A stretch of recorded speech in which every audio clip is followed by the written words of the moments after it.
Hello students, welcome to my channel Arun's Physics Portal. In this lecture, I will discuss about the band theory of solids or the formation of bands in solids. This topic is meant for class 12 students of CBSE, ISE and different state boards, and also for BSc Physics and Electronics students. This topic will also be found useful for students preparing for NEET and JEE mains. The complete note of the topic is given here for our convenience. I hope you enjoy going through it. Now let us come to the topic. In figure 1, we have shown the energy levels of free isolated atoms which are not influenced by the presence of another atoms. These energy levels are discrete as we have shown here. The values of energy in different orbits are also mentioned here. In the first orbit, energy is minus 13.6 electron volt. In the second orbit, the energy is minus 3.4 electron volt. In the third orbit, it is minus 1.5 electron volt, and so on and so forth. So when the electron is far away from the nucleus, so that n is equal to infinity, it is no longer bound to the nucleus of that atom. So energy is 0. Clear.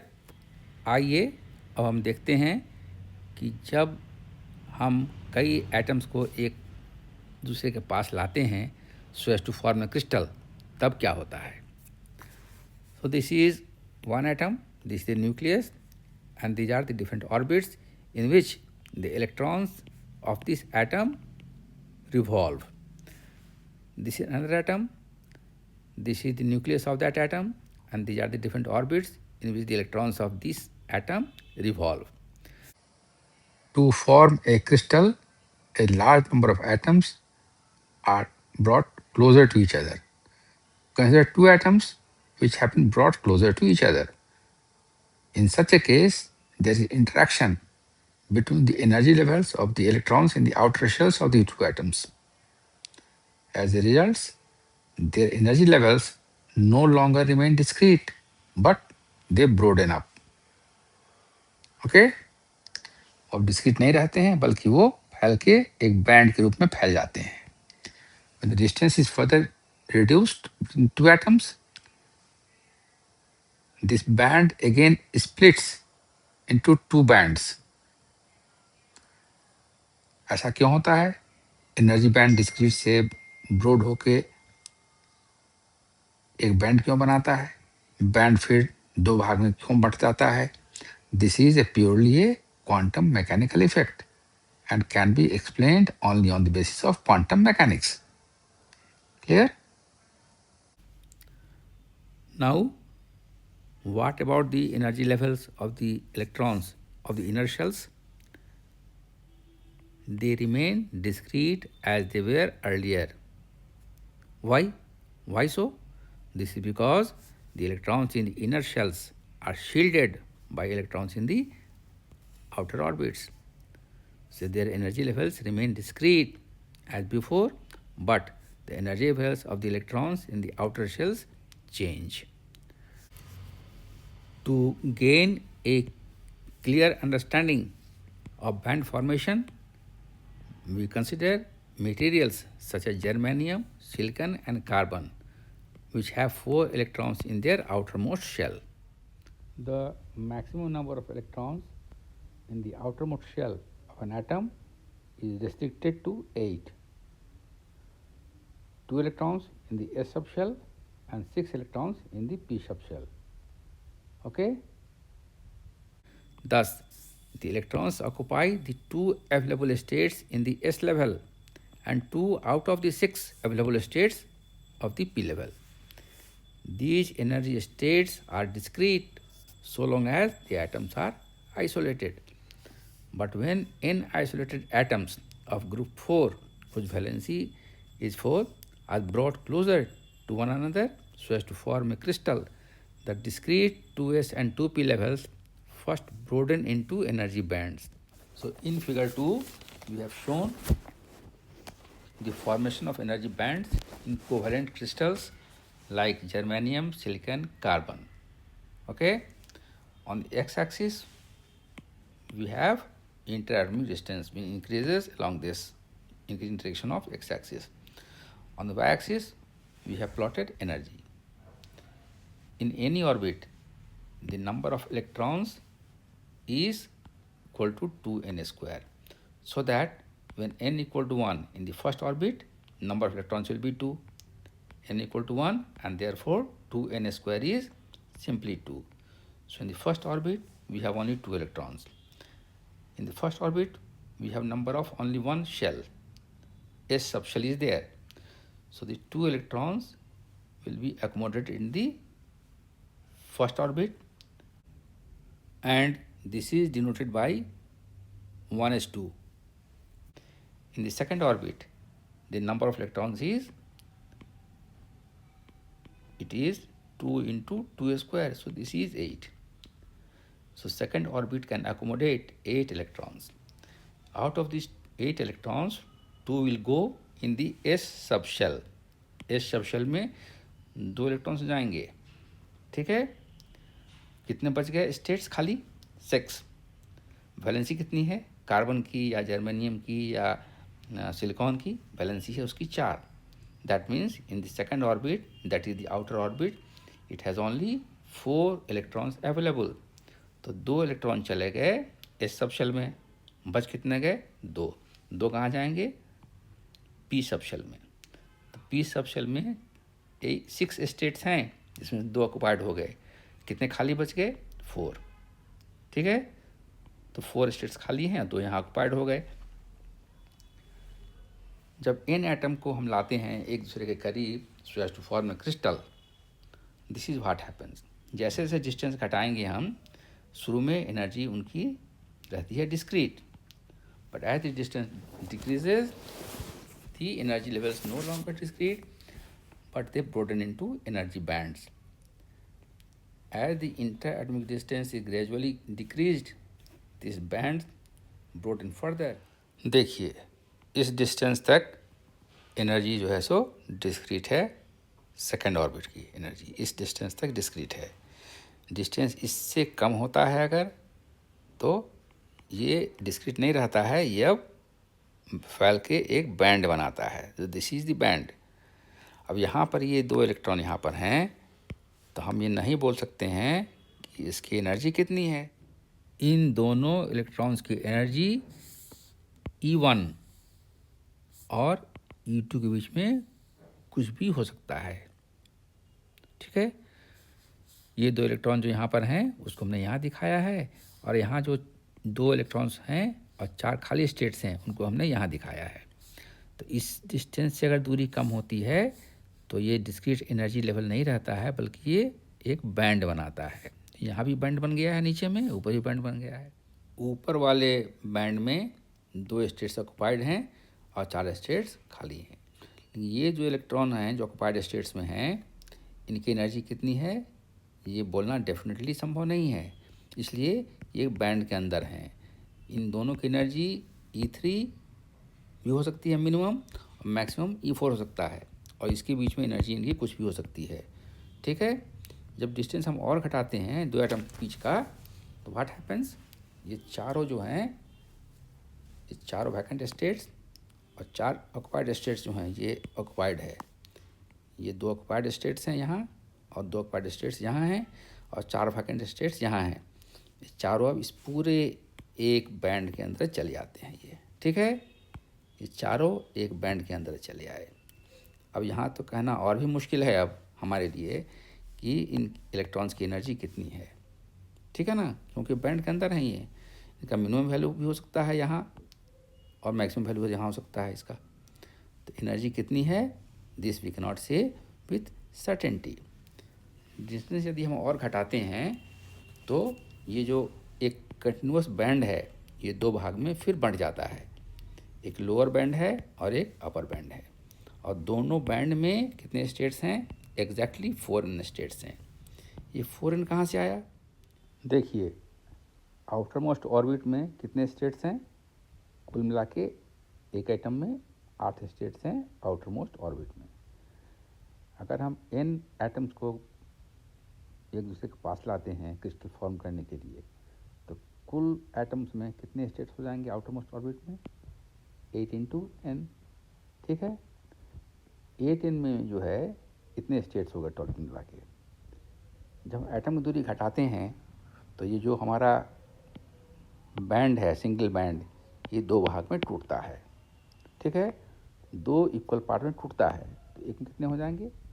एक में हो जाएंगे 4n, तो एक में हो गया 4n, दूसरे में हो गया 4n, तो ये हो गया आपका मिलके टोटल मिला के 8n हो गया ये। ठीक है, this is how this 4n comes. Okay, if you bring n atoms close together to form a crystal, तो कितने स्टेट्स हो जाएंगे सेकेंड ऑर्बिट में कुल मिला के? 8n। 8n में 4 स्टेट्स ऊपर चले जाएंगे और 4 स्टेट्स नीचे चले जाएंगे। तो हमारे जो इलेक्ट्रॉन्स थे, 4 इलेक्ट्रॉन यहाँ, 4 इलेक्ट्रॉन वो चले जाएंगे लोअर स्टेट में, और चारों वैकेंट जो हैं सो चले जाएंगे ऊपर के स्टेट में।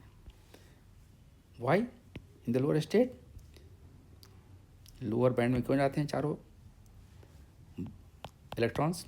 Y not 2 in the lower and 2 in the अपर?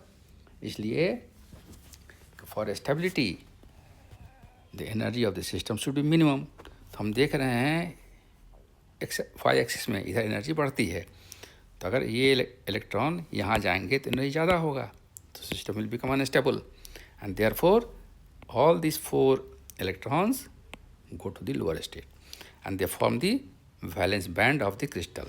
क्यों वैलेंस बैंड? क्योंकि इस बैंड में इलेक्ट्रॉन्स वो इलेक्ट्रॉन्स हैं जो क्रिस्टल की वैलेंसी बताते हैं। ठीक है, और 4 जो वैकेंट स्टेट्स हैं वो चले गए ऊपर वाले स्टेट्स में, इसको हम बोलते हैं conduction band. Okay, now the electronic structure of carbon is 1s2 2s2 2p2। The 4n valence electrons available exactly suffice to fill the lower of the 2 bands and form the valence band of the crystal.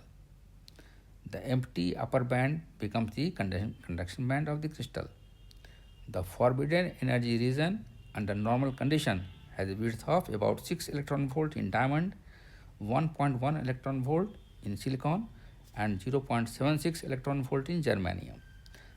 This is the energy difference between the top of the valence band and the bottom of the conduction band. An atom of carbon has 6 electrons, and hence the lowest 6 levels per atom will be filled.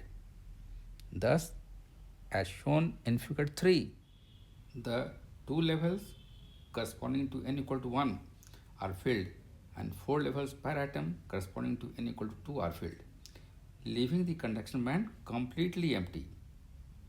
लेकिन ये जो है ये सिर्फ approximately correct है, because we have neglected the effect of any heat energy that might be available to the electrons in the crystal at any given temperature, allowing it to break the covalent bond and pass to the conduction band। तो जो स्थिति हम figure 3 में दिखा रहे हैं वो सिर्फ जीरो एब्सोल्यूट पर ही संभव है, क्योंकि as the temperature increases covalent bonds start breaking down and the liberated electrons will pass from the valence band to the conduction band after crossing the forbidden gap. ठीक है, figure 3 is the transfer section of figure 2 along the vertical line close to the energy axis। ठीक है, the lower band is known as the valence band since it contains the 4 electrons that determine the valency of germanium or silicon or carbon and participate in the formation of covalent bonds. These electrons, which are shared with the neighboring atoms, are strongly bound to their respective nuclei, and hence their energy is less or more negative than the energy of the corresponding states of the free atom, shown in figure 2। तो हमने देखा कि semiconductor में germanium हो, silicon हो या carbon हो, जो फर्स्ट ऑर्बिट है वो कम्प्लीटली ऑक्युपाइड है बाय इलेक्ट्रॉन्स। जितने इलेक्ट्रॉन चाहिए वहाँ उतने इलेक्ट्रॉन यहाँ पर हैं, so there is no vacancy here.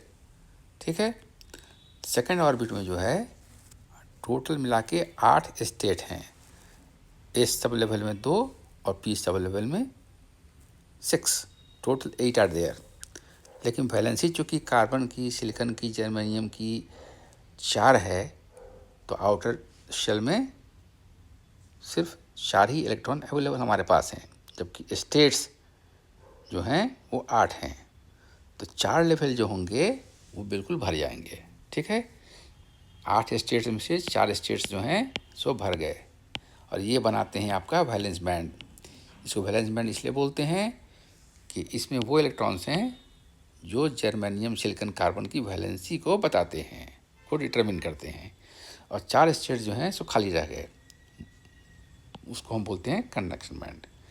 ठीक है, तो एब्सोल्यूट जीरो पर वैलेंस बैंड पूरा ऑक्युपाइड है, कंडक्शन बैंड पूरा का पूरा खाली है, और ये दोनों बैंड जो हैं सो एक फॉरबिडन एनर्जी गैप से सेपरेटेड हैं। इसको हम बोलते हैं फॉरबिडन बैंड या forbidden energy gap of width delta E. तो अब देखिए, ये भरा हुआ है, ये बिल्कुल भरा हुआ है, और ये बिल्कुल खाली है। यहाँ पर इलेक्ट्रॉन्स तो हैं, लेकिन उनके चलने की जगह नहीं है, सो दे कैन नॉट मूव। यहाँ पर सारे स्टेट्स खाली हैं, लेकिन चलने वाला इलेक्ट्रॉन कोई नहीं है, तो ऐसी स्थिति में कंडक्शन पॉसिबल नहीं है। ये स्थिति कब है? ये स्थिति है जीरो एब्सोल्यूट पर। ठीक है, ये स्थिति है बनी हुई है एब्सोल्यूट जीरो पर। ये भरा हुआ है, ये खाली है, यहाँ चलने वाला है लेकिन जगह नहीं है, यहाँ चलने वाला कोई नहीं है तो यहाँ जगह है, तो कंडक्शन पॉसिबल नहीं है। इसलिए ये जो है स्थिति है किसकी? ये स्थिति है इंसुलेटर की। ओके, अब जब टेम्परेचर बढ़ाते हैं तो सिस्टम को एनर्जी मिलती है। तो जो कोवैलेंट बॉन्ड है वैलेंस बैंड में, जो इलेक्ट्रॉन्स कोवैलेंट बॉन्ड बना के हैं, वो बॉन्ड टूटेगा, और टूटने से इलेक्ट्रॉन ट्रांसफ़र होगा वैलेंस बैंड से ऊपर कंडक्शन बैंड में। ठीक है, तो बॉन्ड टूट के यहाँ से इलेक्ट्रॉन चला जाए यहाँ, उसके लिए हो कितनी नहीं चाहिए? Minimum energy is equal to width of the forbidden energy gap delta E.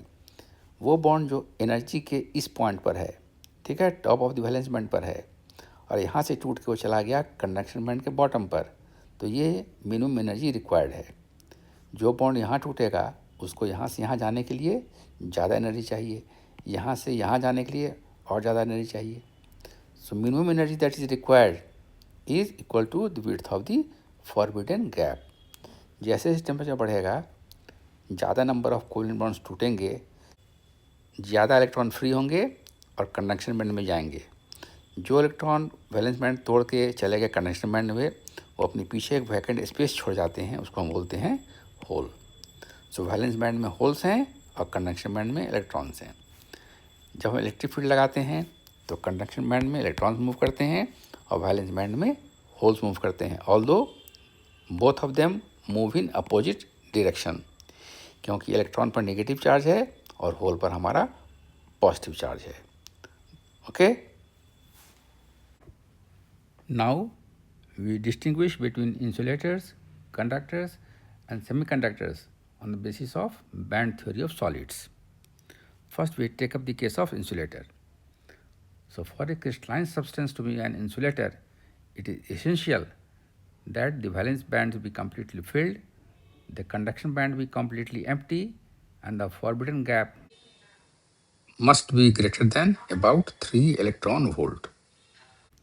Under these conditions, only a small fraction of the total number of electrons present in the valence band of the crystal can gain enough energy to cross the forbidden gap and reach the conduction band. The average energy possessed by an electron at room temperature is only about 26 milli-electron volt, and it requires about 6 electron volt of energy to transfer an electron from the valence band to conduction band in diamond. Therefore, diamond has very few electrons in the conduction band and is an extremely good insulator. If the temperature of the crystal is increased, the average energy possessed by the electrons rises, and hence the number of electrons with enough energy to cross the forbidden gap also increases. Therefore, the conductivity of a good insulator such as diamond can be increased by raising its temperature. Okay. Next comes conductor.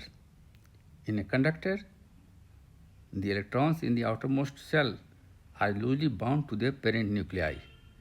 The highest energy band of a conductor is shown in figure 4. So this is our figure 4 here. Okay, it may be a partially filled band or may be formed by overlap of two energy bands. Whatever be its method of formation, it has more energy states than the number of available electrons. Therefore, there are empty energy states just above the highest field levels, as we have shown in figure 4. Consider an electron possessing an energy corresponding to the top of the filled portion of the band. If this electron gains even a small amount of energy from any source, it can move up into the empty part of the band, since there is no forbidden gap just above the highest field levels. Then it becomes free to travel throughout the crystal because energy states at this level are not occupied. ये state field है और इसके ठीक ऊपर में empty state है.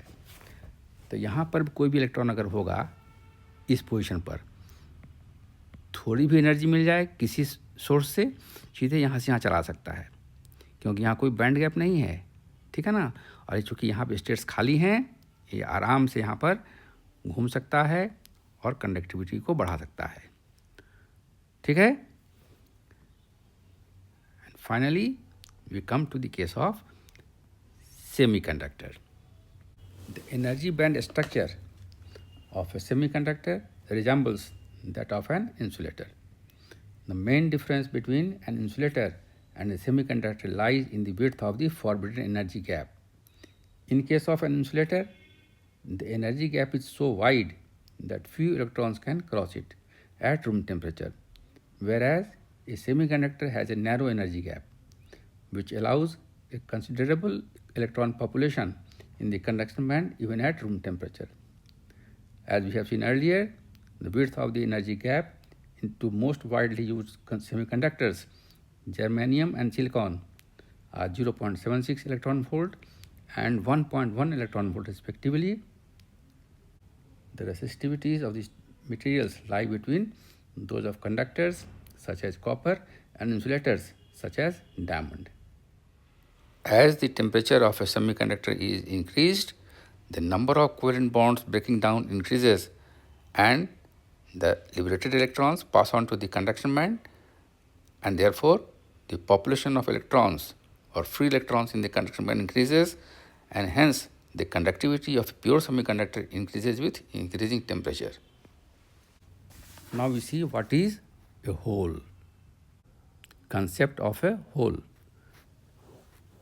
When an electron moves from the valence band to the conduction band of a semiconductor by breaking its covalent bond, it leaves behind an unfilled electron state. This unfilled electron state or vacancy is called a hole. Since it denotes the absence of a negatively charged electron from an otherwise filled band, it is treated as a positive particle in the valence band. For convenience, a hole is regarded as an active particle in the valence band, just as an electron is considered to be active in the conduction band. So this is all about band theory of solids. And on the basis of this band theory, we have seen the distinction between insulators, semiconductors and conductors. You have also seen what is a hole. I assume you like this presentation. यदि आपको मेरा यह presentation अच्छा लगा हो तो इसे like करें, शेयर करें और मेरे चैनल को सब्सक्राइब करें. So thank you for watching. See you next time with some other topic of interest. Till then, goodbye.